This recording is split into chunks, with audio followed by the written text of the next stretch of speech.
क्या आपने कभी सोचा है कि हमारी जिंदगी में सबसे बड़ा दुश्मन कौन है? नहीं, यह कोई बाहरी व्यक्ति नहीं, न ही परिस्थितियां, बल्कि हमारा अपना मन है। हमारी चिंता, हमारा डर, हमारा गुस्सा, यही हमें रोके रखते हैं। लेकिन क्या होगा अगर मैं आपको बताऊं कि एक ऐसा मार्ग है जिससे आप अपने दुखों से मुक्त हो सकते हैं, अपने डर को पीछे छोड़ सकते हैं और अपने भीतर ऐसी शांति और शक्ति पा सकते हैं जो दुनिया में किसी भी चीज से बड़ी है।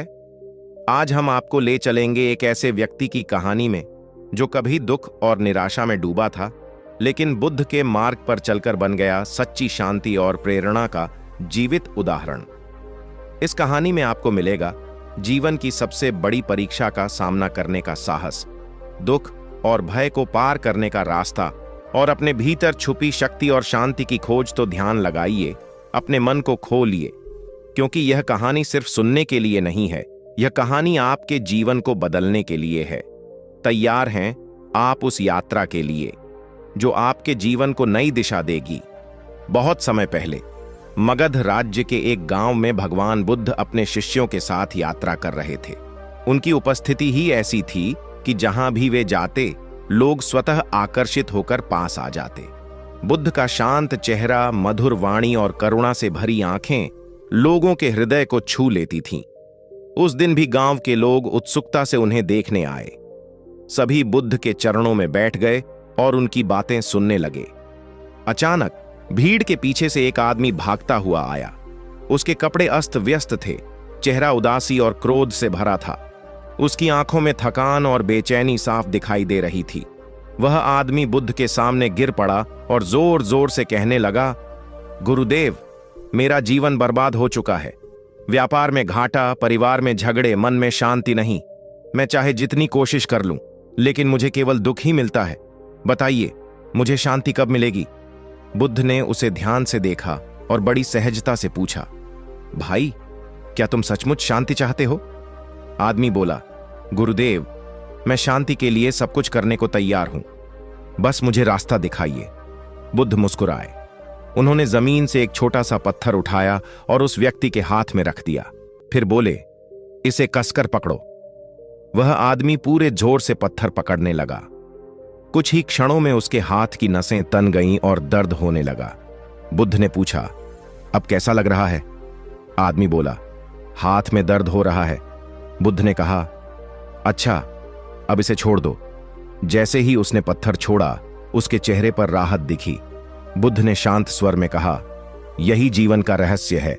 जब तक तुम दुखों और समस्याओं को कसकर पकड़कर रखते हो, वे तुम्हें दर्द देती हैं। जैसे ही छोड़ देते हो, शांति अपने आप आ जाती है। भीड़ में बैठे लोग स्तब्ध रह गए। वह आदमी बुद्ध के चरणों में गिर पड़ा। उस दिन से उसने अपने जीवन को बदलने का संकल्प लिया। पत्थर छोड़ देने का वह छोटा सा अनुभव उस आदमी के मन पर गहरी छाप छोड़ गया। वह बार बार उसी क्षण को याद करता। जब तक मैंने पत्थर को पकड़े रखा, दर्द हुआ, और जैसे ही छोड़ दिया, राहत मिल गई। वह सोचने लगा, क्या सचमुच मेरी परेशानियां भी ऐसे ही हैं? क्या मैं ही उन्हें पकड़कर बैठा हूं? उस रात वह बुद्ध के चरणों में बैठ गया और बोला, गुरुदेव, मैं समझ गया हूं कि पकड़ छोड़ने से शांति मिल सकती है, परंतु यह इतना आसान नहीं लगता। मन बार बार उसी दुख, उसी हानि और अपमान को पकड़ लेता है। मैं क्या करूं? बुद्ध ने उसकी ओर करुणा से देखा और बोले, मन को समझाना कठिन है, पर असंभव नहीं।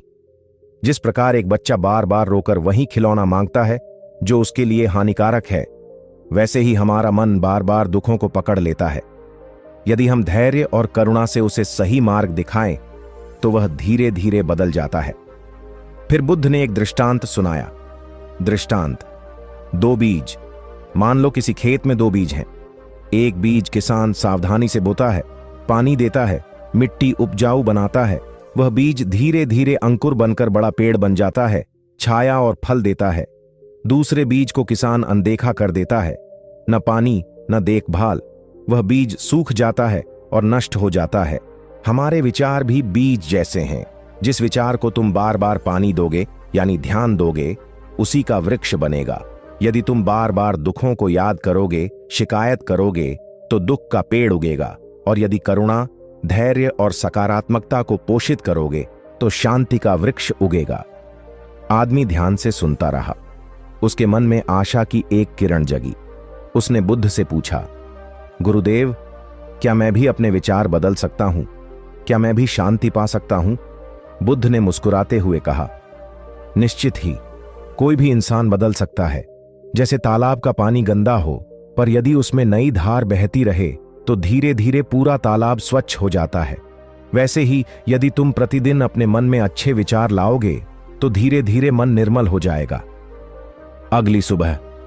अगली सुबह वह आदमी बुद्ध और उनके शिष्यों के साथ बैठा। बुद्ध ने सभी को ध्यान मेडिटेशन कराया। बुद्ध बोले, अपनी आंखें बंद करो, गहरी सांस लो। कल्पना करो कि तुम्हारे भीतर एक दीपक जल रहा है।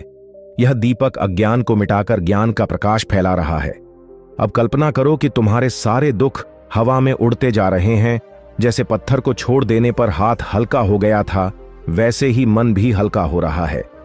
वह आदमी पहली बार जीवन में इतनी गहरी शांति का अनुभव कर रहा था। उसके आंसू बहने लगे। उसने सोचा, मैंने कितने साल शिकायत, क्रोध और चिंता में बर्बाद कर दिए, और शांति तो यहीं मेरे भीतर थी। सीख की ओर कदम। उस दिन के बाद उसने अपने जीवन को बदलने की ठान ली। उसने व्यापार के घाटे को पाठ माना, न कि बोझ।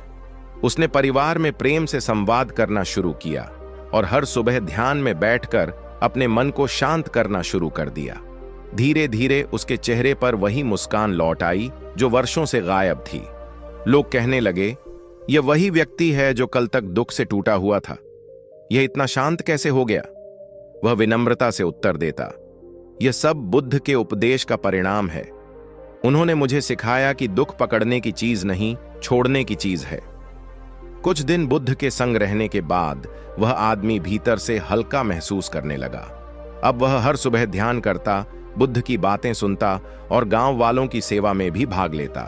पहले वह केवल अपनी समस्याओं में उलझा रहता था, लेकिन अब वह दूसरों के दुख को भी समझने लगा था।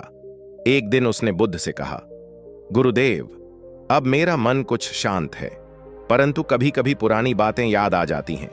व्यापार का नुकसान, अपनों की कटु बातें और वह सब घटनाएं जिनसे मैं टूटा था, जब वे याद आती हैं, मन फिर बोझिल हो जाता है। मैं क्या करूं? बुद्ध ने उसकी ओर देखा और मुस्कुराए। फिर उन्होंने पास बैठे एक शिष्य से कहा, एक खाली कटोरा और थोड़ा सा नमक ले आओ। शिष्य तुरंत जाकर ले आया। दृष्टांत, नमक और पानी। बुद्ध ने उस आदमी से कहा, इस नमक को अपने कटोरे में डालो और पानी भरकर पी लो। आदमी ने वैसा ही किया। जैसे ही उसने पानी पिया, उसका चेहरा सिकुड़ गया। वह बोला, गुरुदेव, यह पानी तो बहुत खारा और कड़वा है। बुद्ध ने अब उसे पास की झील की ओर ले जाकर कहा, अब उतना ही नमक इस झील में डालो और झील का पानी पीकर देखो। आदमी ने झील से पानी पिया। पानी मीठा और शीतल था। बुद्ध बोले, क्या नमक वही था? आदमी ने उत्तर दिया, हां, वही। तो स्वाद क्यों बदला? बुद्ध ने पूछा। आदमी बोला, क्योंकि झील बड़ी थी, उसमें नमक का असर महसूस ही नहीं हुआ। बुद्ध ने शांत स्वर में कहा, जीवन में दुख उसी नमक के समान है। यदि तुम्हारा मन छोटे कटोरे जितना है तो थोड़ी सी परेशानी भी असहनीय लगेगी, लेकिन यदि तुम्हारा मन झील जितना विशाल है तो बड़े से बड़ा दुख भी उसमें समा जाएगा और शांति बनी रहेगी। इसलिए मन को बड़ा बनाओ, करुणा, सेवा और प्रेम से अपने हृदय को विशाल करो, तब दुख भी तुम्हें डिगा नहीं पाएगा। परिवर्तन की राह। यह सुनकर आदमी लंबे समय तक मौन बैठा रहा। उसके भीतर एक गहरी समझ उत्पन्न हुई। वह बोला, गुरुदेव, अब मैं समझ गया। मेरी समस्या कभी दुख नहीं थी। समस्या यह थी कि मेरा मन बहुत छोटा था। मैं केवल अपनी तकलीफों पर ध्यान देता रहा, दूसरों के जीवन को कभी नहीं देखा। अब मैं अपने हृदय को बड़ा बनाऊंगा। उस दिन से उसने लोगों की सेवा करना शुरू किया। कोई बीमार होता तो उसकी मदद करता, कोई गरीब होता तो अन्न बांटता, बच्चों को शिक्षा दिलाने की कोशिश करता। धीरे धीरे उसका जीवन केवल मेरा दुख, मेरा नुकसान से बदलकर दूसरों की मदद, दूसरों का कल्याण की ओर बढ़ गया। गांव वालों की प्रतिक्रिया। गांव के लोग हैरान थे। वे आपस में कहते, यह वही व्यक्ति है जो हमेशा दुखी और क्रोधित रहता था। आज यह दूसरों की मदद के लिए दौड़ता है।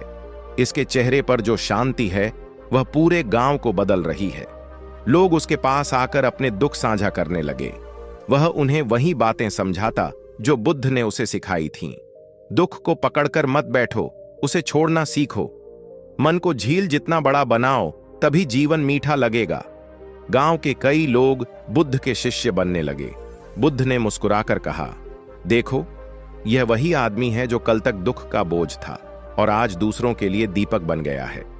बुद्ध का और गहरा उपदेश। एक शाम बुद्ध ने सभा में कहा, मनुष्य का दुख केवल घटनाओं से नहीं बनता, बल्कि हमारी दृष्टि से बनता है। यदि कोई हमें अपमानित करता है और हम उस अपमान को पकड़कर बैठ जाते हैं, तो दुख हमारा अपना होता है। लेकिन यदि हम उसी को छोड़ दें और समझें कि अपमान करने वाला व्यक्ति अज्ञान में है, तो हम भीतर से हल्के हो जाते हैं। याद रखो, जीवन में दो रास्ते हैं। एक, दुख को पकड़कर पीड़ित रहना। दो, या फिर दुख को छोड़कर शांति पाना। सभी शिष्य और गांव वाले मौन होकर इन वचनों को सुनते रहे। उस व्यक्ति का जीवन अब पूरी तरह बदल चुका था। वह गांव में सेवा करता, ध्यान करता और बुद्ध के उपदेशों को फैलाता। उसके मन में पहले जैसी बेचैनी नहीं रही, बल्कि एक गहरी शांति और संतोष आ गया। लेकिन जीवन की राह हमेशा सरल नहीं होती। एक दिन गांव में एक बड़ी विपत्ति आ गई। लगातार कई दिनों तक वर्षा नहीं हुई। खेत सूखने लगे, कुएं खाली होने लगे और लोगों के घरों में पानी की कमी हो गई। पशु पक्षी प्यास से तड़पने लगे। गांव वाले भयभीत थे। अगर ऐसा ही चलता रहा तो हमारा जीवन संकट में पड़ जाएगा। गांव की नजरें उसी व्यक्ति की ओर उठीं। अब लोग उसे एक मार्गदर्शक मानते थे। वे उसके पास आए और बोले, तुम बुद्ध के शिष्य हो, हमें रास्ता दिखाओ। इस कठिनाई से हम कैसे बाहर निकलें? चुनौती का सामना। वह व्यक्ति कुछ क्षण मौन रहा। उसके भीतर पुराने डर जाग उठे। उसने सोचा, पहले तो मैं केवल अपने दुखों से जूझ रहा था, अब पूरा गांव मुझसे उम्मीद कर रहा है। अगर मैं असफल हुआ तो सबका विश्वास टूट जाएगा। उसके मन में घबराहट हुई। वह तुरंत बुद्ध के पास पहुंचा और बोला, गुरुदेव, यह परीक्षा मेरे लिए बहुत बड़ी है। मैं कैसे सबकी मदद कर सकता हूं? मैं तो अभी भी सीखने वाला हूं। बुद्ध ने शांत भाव से उत्तर दिया, याद रखो, जब जिम्मेदारी बड़ी होती है तभी व्यक्ति का असली रूप सामने आता है। जो केवल अपने दुख को देखता है वह छोटा मनुष्य है, लेकिन जो दूसरों की पीड़ा को अपना समझकर आगे बढ़ता है वही महान बनता है। तुम्हें डरने की आवश्यकता नहीं, केवल करुणा और साहस से काम लो। बुद्ध का मार्ग। बुद्ध ने एक दृष्टांत सुनाया। मान लो एक दीपक जल रहा है। जब वह केवल अपने लिए जलता है तो केवल थोड़ा सा स्थान प्रकाशमान होता है, लेकिन यदि वही दीपक दूसरों को भी आग देता है तो हजारों दीपक जगमगा उठते हैं। तुम्हारा मन भी ऐसा ही है। यदि तुम केवल अपने भय में डूबे रहोगे तो अंधेरा रहेगा, लेकिन यदि तुम अपने साहस से गांव वालों को प्रेरित करोगे तो पूरा गांव उजाला पा लेगा। उस आदमी की आंखों में चमक आ गई। उसने प्रण किया, गुरुदेव, मैं डर को छोड़ दूंगा और पूरे गांव की सेवा करूंगा। गांव में प्रयास वह गांव लौट आया और सबको एकत्रित किया। उसने कहा, हम सब मिलकर इस संकट का सामना करेंगे। हम पानी को व्यर्थ नहीं बहाएंगे। गांव के सभी कुएं और तालाब मिलकर साफ करेंगे। जो भी थोड़ा बहुत पानी होगा उसे बांटकर उपयोग करेंगे। गांव वाले एकजुट हो गए। सबने मिलकर तालाबों की सफाई शुरू की, कुएं खोदे, पुराने जलस्रोत खोले, बच्चों को पानी बचाने की सीख दी। धीरे धीरे उनके सामूहिक प्रयासों से हालात सुधरने लगे। बादलों ने भी कृपा की और कुछ ही दिनों में बारिश हो गई। खेतों में हरियाली लौट आई। गांव के चेहरे खिल उठे। गांव का विश्वास, गांव वाले खुशी से झूम उठे। वे उस आदमी से बोले, तुम्हारे मार्गदर्शन ने हमें बचा लिया। अगर तुम हमें एकजुट न करते तो शायद हम हार मान बैठते। वह विनम्रता से बोला, यह मेरा काम नहीं था, यह तो बुद्ध की शिक्षा थी। डर छोड़ो और करुणा से आगे बढ़ो। हमने सबने मिलकर संकट का सामना किया और इसलिए विजय मिली। बुद्ध का अंतिम उपदेश। उस दिन बुद्ध ने सबको संबोधित किया, देखो, जीवन में संकट आना स्वाभाविक है, लेकिन जो व्यक्ति भयभीत होकर हार मान लेता है वह और अधिक दुख पाता है। सच्चा साधक वही है जो कठिनाई को अवसर बना लेता है। जैसे कमल का फूल कीचड़ में खिलकर भी सुंदर रहता है, वैसे ही इंसान को भी कठिनाइयों में खिले रहना चाहिए। गांव में संकट टल गया था। वर्षा हो चुकी थी, खेतों में हरियाली लौट आई थी और लोग फिर से प्रसन्न होकर जीवन जीने लगे थे। गांव वाले उस व्यक्ति को अब केवल पड़ोसी या व्यापारी नहीं, बल्कि एक मार्गदर्शक मानने लगे थे। लेकिन उसके मन में अभी भी एक प्रश्न बार बार उठता था। गुरुदेव ने मुझे सिखाया कि दुखों को छोड़ना है, मन को बड़ा करना है और दूसरों की सेवा करनी है। मैंने यह सब अपनाया, परंतु क्या यही जीवन का अंतिम लक्ष्य है? क्या शांति पाना ही पर्याप्त है या उससे भी गहरी कोई सच्चाई है? वह अपने इस प्रश्न को लेकर बुद्ध के पास पहुंचा। प्रश्न और बुद्ध का उत्तर उसने विनम्र होकर बुद्ध से कहा, गुरुदेव, मैंने आपके बताए मार्ग पर चलकर जीवन में बहुत परिवर्तन पाया है, लेकिन मन में एक जिज्ञासा बनी हुई है। क्या जीवन का अर्थ केवल शांति पाना है या कोई और बड़ी सच्चाई भी है? बुद्ध मुस्कुराए। उनकी आंखों में गहरी करुणा झलक रही थी। वे बोले, शांति अंत नहीं, बल्कि साधन है। जब मन शांत होता है, तभी वह सत्य को देखने योग्य बनता है। यदि मन अशांत हो, तो वह सत्य को कभी नहीं समझ सकता। जैसे कोई गंदे पानी से भरा पात्र हो, उसमें आकाश का प्रतिबिंब साफ नहीं दिखता, लेकिन वही पात्र यदि स्वच्छ जल से भरा हो, तो उसमें पूरा आकाश प्रतिबिंबित हो जाता है। जीवन का अंतिम उद्देश्य है अपने भीतर उस सत्य को देखना जो कभी नष्ट नहीं होता।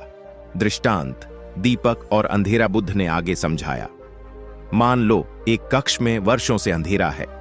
लोग डरते हैं, सोचते हैं कि अंधेरा बहुत शक्तिशाली है, परंतु जैसे ही कोई एक दीपक जलाता है, सारा अंधकार मिट जाता है।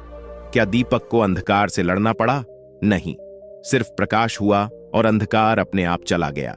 उसी प्रकार जब तुम अपने भीतर का सत्य खोजते हो, तो अज्ञान का अंधकार मिट जाता है। तब समझ आता है कि जीवन का सार केवल दुख छोड़ने या शांति पाने में नहीं है, बल्कि सत्य को देखने में है। ध्यान की गहराई बुद्ध ने उसे ध्यान की गहरी साधना सिखाई। उन्होंने कहा, आंखें बंद करो, श्वास पर ध्यान दो। अब अपने भीतर झांको और देखो, यह शरीर बदल रहा है, यह विचार बदल रहे हैं, भावनाएं बदल रही हैं, लेकिन एक साक्षी है जो सबको देख रहा है।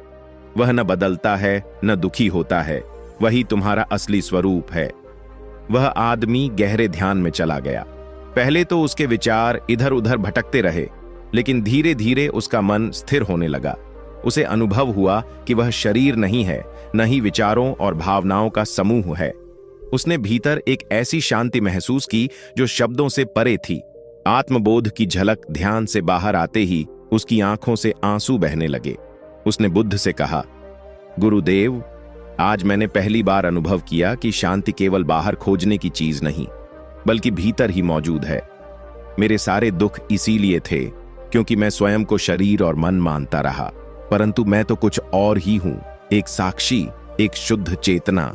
बुद्ध ने सिर हिलाकर कहा, हां, यही सत्य की झलक है। जब तक इंसान केवल बाहरी चीजों में उलझा रहता है, तब तक दुख उसका पीछा करता है। लेकिन जैसे ही वह अपने भीतर देखना शुरू करता है, उसे पता चलता है कि उसका असली स्वरूप दुख से परे है। यही बोध ही जीवन का परम उद्देश्य है। गांव वालों के लिए प्रेरणा, उस व्यक्ति ने यह अनुभव केवल अपने तक सीमित नहीं रखा। अब जब गांव वाले उसके पास आते और कहते, हमारे जीवन में यह समस्या है, यह दुख है, तो वह मुस्कुराकर कहता, दुख तो बाहर है, लेकिन शांति तुम्हारे भीतर है। यदि तुम भीतर देखोगे तो पाओगे कि तुम दुख से बड़े हो। उसकी बातें सुनकर गांव वाले भी ध्यान करने लगे। धीरे धीरे पूरा गांव बदलने लगा। लोग केवल बाहरी समस्याओं पर नहीं, बल्कि अपने मन और आत्मा पर ध्यान देने लगे। अब उस व्यक्ति का जीवन पूरी तरह बदल चुका था। वह पहले जैसा व्याकुल और दुखी इंसान नहीं रहा। अब वह शांत, संयमी और करुणा से भरा हुआ था। गांव के लोग उसे सम्मान से देखते और कहते, यह व्यक्ति तो अब साधु जैसा हो गया है। इसके चेहरे की चमक पूरे गांव को रोशन कर देती है। लेकिन उसके भीतर अभी भी एक गहरी खोज बाकी थी। वह सोचता, गुरुदेव ने मुझे दुख छोड़ना सिखाया, मन को बड़ा बनाना सिखाया और आत्मा की झलक दिखलाई, लेकिन क्या यही अंत है? क्या जीवन का अंतिम रहस्य यहीं समाप्त हो जाता है? एक दिन वह सीधे बुद्ध के पास पहुंचा और बोला, गुरुदेव, मैंने आपके मार्ग से शांति पाई है, भीतर का साक्षी भी अनुभव किया है, परंतु अब मेरा मन पूछता है, इस आत्मबोध के बाद आगे क्या है? क्या कोई अंतिम सत्य भी है? बुद्ध की गहरी शिक्षा। बुद्ध ने शांत स्वर में उत्तर दिया, हां, आगे भी है। देखो, आत्मा का बोध होना आरंभ है, अंत नहीं। जब तुम यह समझते हो कि मैं शरीर और मन नहीं हूं, तो तुम अहंकार से मुक्त हो जाते हो। लेकिन फिर भी एक सूक्ष्म अहंकार बचा रहता है, यह सोच कि मैंने आत्मा को जाना। अंतिम सत्य तब प्रकट होता है जब यह अहंकार भी मिट जाता है और मैं का भाव पूरी तरह शून्य में विलीन हो जाता है। यही निर्वाण है, जहां दुख, सुख, अहंकार और द्वंद्व सब समाप्त हो जाते हैं। वहां केवल शुद्ध शून्यता और परम शांति रहती है। दृष्टांत, आकाश और बादल। बुद्ध ने समझाने के लिए एक दृष्टांत दिया। आकाश में बादल आते जाते हैं, कभी काले, कभी सफेद, कभी वर्षा लाते हैं, कभी तूफान, लेकिन आकाश स्वयं कभी नहीं बदलता। उसी प्रकार विचार, भावनाएं और अनुभव बादल हैं, आत्मा आकाश है। लेकिन जब तक तुम मैं को पकड़कर बैठे हो, तब तक बादलों से चिपके रहते हो। जब मैं भी मिट जाता है, तब शुद्ध आकाश का अनुभव होता है। यही अंतिम सत्य है। गहरा ध्यान। बुद्ध ने उस व्यक्ति को कई दिनों तक गहन ध्यान कराया। पहले उसने श्वास पर ध्यान किया, फिर अपने विचारों को आते जाते देखा। धीरे धीरे उसने मैं के भाव को भी देखने की कोशिश की। एक दिन ध्यान में उसे अनुभव हुआ कि यहां कोई मैं नहीं है, केवल शांति है, केवल मौन है, केवल अस्तित्व है। उस क्षण उसकी आंखों से अश्रु बहने लगे। उसने अनुभव किया कि जीवन का अंतिम सत्य न सुख है न दुख, बल्कि वह शून्यता है जिसमें सब कुछ विलीन हो जाता है। गांव में परिवर्तन। जब वह ध्यान से बाहर आया तो उसका चेहरा और भी अधिक प्रकाशमान हो चुका था। गांव वाले उसकी ओर देखकर चकित रह गए। अब उसमें बोलने की आवश्यकता कम हो गई थी, केवल उसकी उपस्थिति से ही लोग शांत हो जाते थे। वह गांव वालों से कहता, अब मुझे उपदेश देने की आवश्यकता नहीं, तुम बस मौन में बैठो और अपने भीतर देखो। जो सत्य मैंने अनुभव किया है, वह तुम भी अनुभव कर सकते हो। गांव के लोग धीरे धीरे ध्यान की ओर आकर्षित हुए। गांव का वातावरण बदलने लगा। जहां पहले शोर शराबा और झगड़े होते थे, अब वहां शांति और सहयोग था।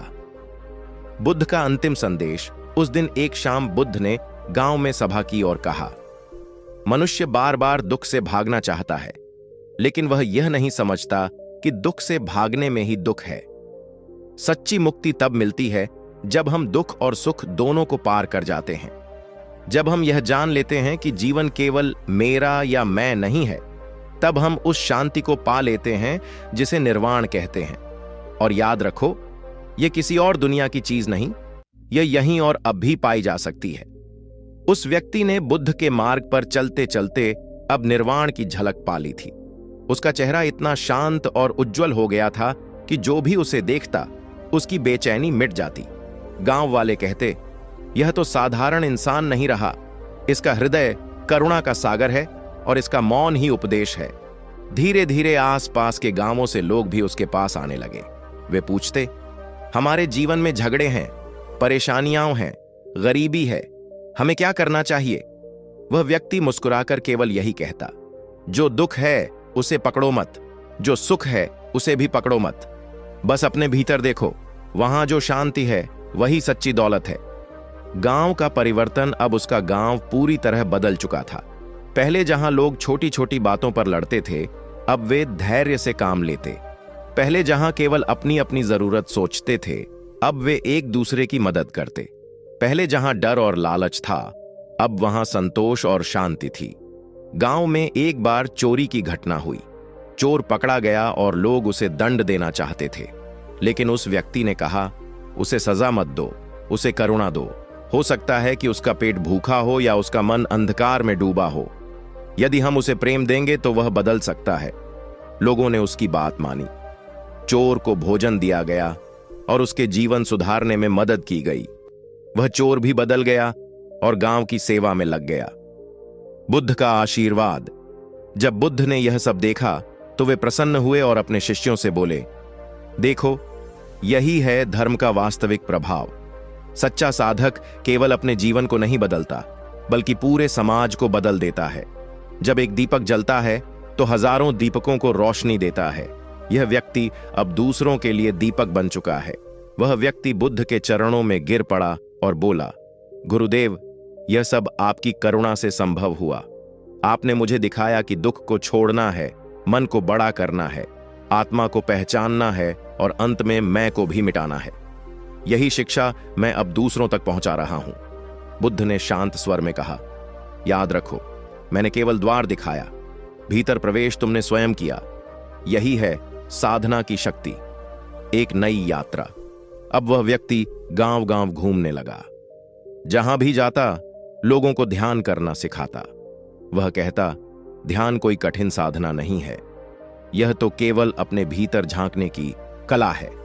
जैसे ही तुम भीतर देखते हो, तुम्हें पता चलता है कि दुख बाहर नहीं बल्कि तुम्हारे पकड़ने में है, और शांति बाहर नहीं बल्कि तुम्हारे भीतर ही है। लोग उसकी बातों से प्रेरित होकर साधना करने लगे। धीरे धीरे आसपास के कई गांवों का वातावरण बदल गया।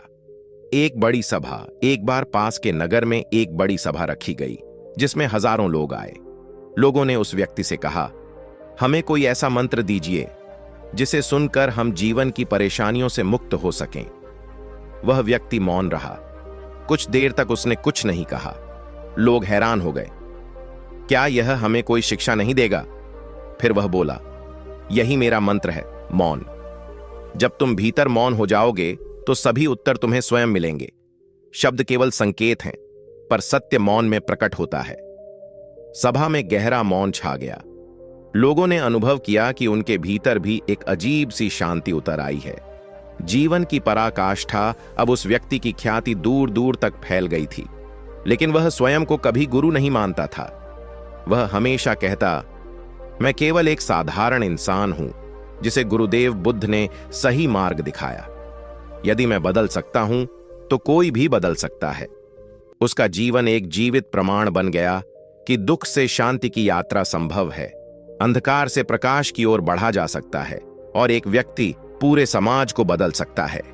उस व्यक्ति का जीवन अब पूरी तरह से समाज के लिए समर्पित हो चुका था। वह साधारण गृहस्थ होते हुए भी इतना महान बन गया कि लोग उसे जीवित दीपक कहने लगे। गांव गांव घूमते हुए वह लोगों को केवल एक ही शिक्षा देता, अपने भीतर देखो, मौन को अपनाओ, करुणा को जियो। अंतिम दिन वर्षों बीत गए। वह व्यक्ति अब वृद्ध हो चुका था। चेहरे पर झुर्रियां आ गई थीं, लेकिन उसकी आंखों की चमक पहले से भी अधिक गहरी थी। एक दिन वह अपने गांव के चौपाल में बैठा था। सैकड़ों लोग उसके चारों ओर इकट्ठा थे। उन्होंने पूछा, गुरुदेव, आपने हमें इतना ज्ञान दिया, इतना प्रेम दिया, अब हमें अंतिम शिक्षा दीजिए ताकि हम जीवन भर याद रख सकें। वह व्यक्ति हल्की मुस्कान के साथ बोला, मेरी अंतिम शिक्षा यही है, दुख से भागो मत, उसे देखो। सुख को पकड़ो मत, उसे बहने दो। अपने मैं को छोड़ो और दूसरों के दुख को अपना दुख समझो। और जब मौन में उतर जाओगे तब वही तुम्हारा असली गुरु बन जाएगा। इतना कहकर उसने अपनी आंखें बंद कर लीं। कुछ देर बाद उसकी सांस धीमी होने लगी। लोग घबरा कर रोने लगे, लेकिन उसने धीरे से आंखें खोलीं और कहा, रो मत, मैं कहीं नहीं जा रहा। मैं हर उस दिल में रहूंगा जो करुणा से भरा है। मैं हर उस मन में रहूंगा जो मौन को अपनाएगा, और मैं हर उस आत्मा में रहूंगा जो अपने भीतर की रोशनी खोजेगा। फिर उसने शांत भाव से अंतिम श्वास ली।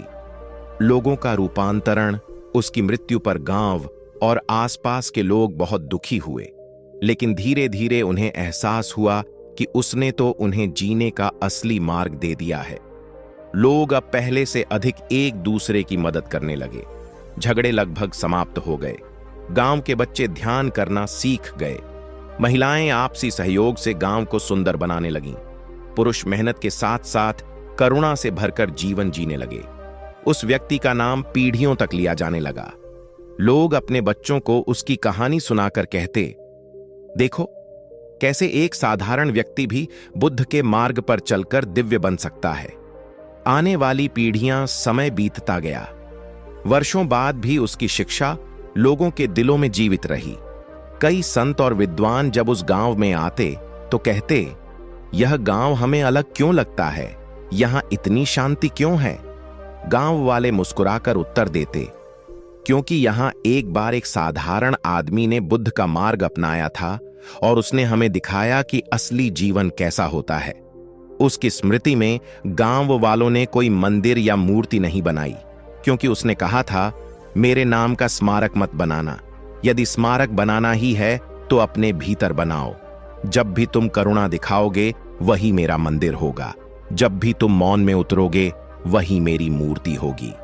कहानी का निष्कर्ष, इस तरह एक साधारण, दुखी और व्याकुल व्यक्ति बुद्ध के मार्ग पर चलकर पहले दुख से मुक्ति पाया, फिर आत्मा का बोध किया, फिर मैं को त्याग कर निर्वाण की झलक पाई और अंततः पूरे समाज के लिए प्रेरणा बन गया। उसकी कहानी यही कहती है कि हर इंसान बदल सकता है। दुख अंत नहीं बल्कि जागरण का द्वार है और एक व्यक्ति की साधना से पूरे समाज का रूपांतरण संभव है। अंतिम सीख दुख को भाग कर नहीं, देख कर ही पार किया जा सकता है। मौन सबसे बड़ा गुरु है, करुणा सबसे बड़ी साधना है, और जो व्यक्ति भीतर बदलता है वही बाहर की दुनिया को बदल सकता है। यही उस बुद्ध मोटिवेशनल कहानी का अंत है। यह केवल उस व्यक्ति की नहीं बल्कि हर उस इंसान की कहानी है जो अपने जीवन को बदलना चाहता है।